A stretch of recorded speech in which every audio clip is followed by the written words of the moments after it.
Olá, hoje a gente vai fazer um caminho bem interessante. Vamos ver como um problema, um fato da vida real, se transforma numa peça processual poderosa.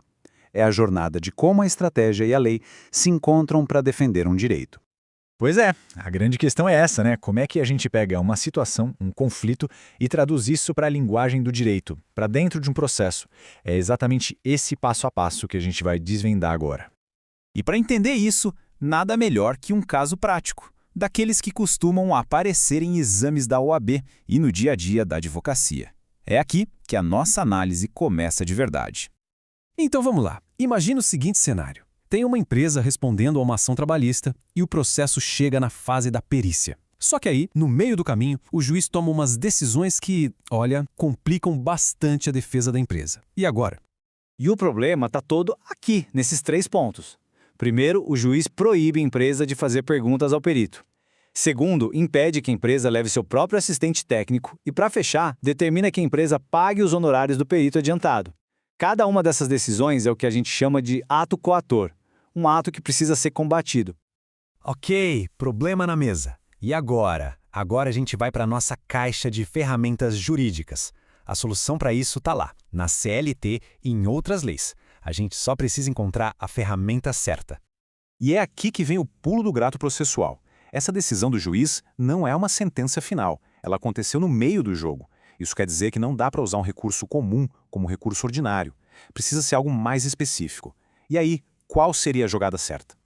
A resposta para isso? Mandado de segurança. É a ferramenta perfeita para essa situação.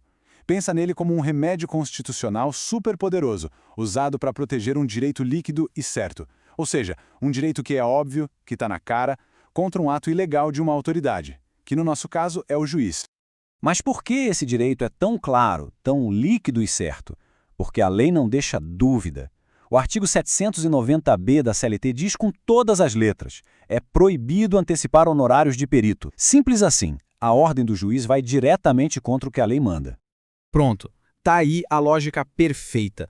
Não tem o que discutir, não é uma questão de interpretação.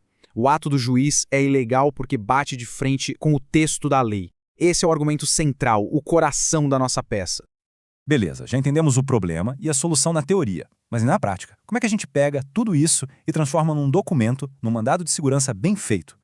Olha, toda a peça tem uma estrutura básica, quase que uma receita. Primeiro, o endereçamento, que tem que ir para o lugar certo, para o TRT. Depois, a gente conta os fatos, de forma direta, objetiva. Aí vem a parte principal, a fundamentação, onde a gente liga os fatos com a lei. E, por fim, os pedidos. O que exatamente a gente quer que o tribunal faça?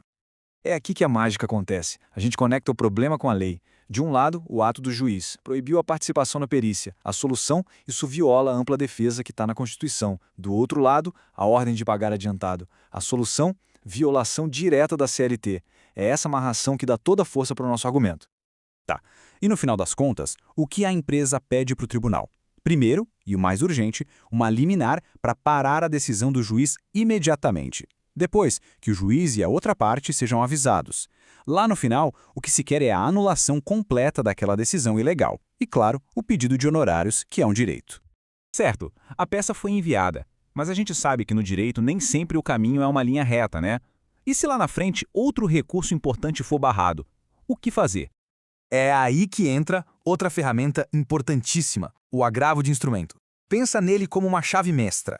Se o advogado entra com um recurso ordinário e o juiz da primeira instância barra, tranca a porta, impedindo que ele suba para o tribunal, é o agravo de instrumento que a gente usa para destrancar essa porta. A gente viu em detalhe 2 peças super importantes. Que tal agora a gente dar um passo para trás e olhar o quadro geral? Vamos ver um guia rápido das principais ferramentas do processo trabalhista. Essa tabela aqui é ouro, viu? É um resumo rápido do nosso arsenal do dia a dia. O mandado de segurança para esses atos ilegais sem recurso específico. O recurso ordinário, que é a apelação mais comum. O agravo de instrumento, nossa chave para destrancar recursos. E os embargos de declaração, para pedir para o juiz esclarecer alguma coisinha na decisão que não ficou clara. No fim do dia, a grande lição é essa. O processo é como uma oficina cheia de ferramentas. Não adianta tentar usar um martelo onde precisa de uma chave de fenda. Conhecer a ferramenta certa para cada situação não é só um detalhe, é a chave para conseguir defender um direito. E para a gente fechar, fica aqui uma provocação para pensar. As leis mudam, Os artigos são alterados, a gente sabe disso. Mas essa lógica, esse raciocínio de identificar o fato, encontrar o direito e construir o argumento perfeito para conectar os dois, será que essa lógica não permanece a mesma? Talvez seja isso que, no fundo, define a advocacia de verdade.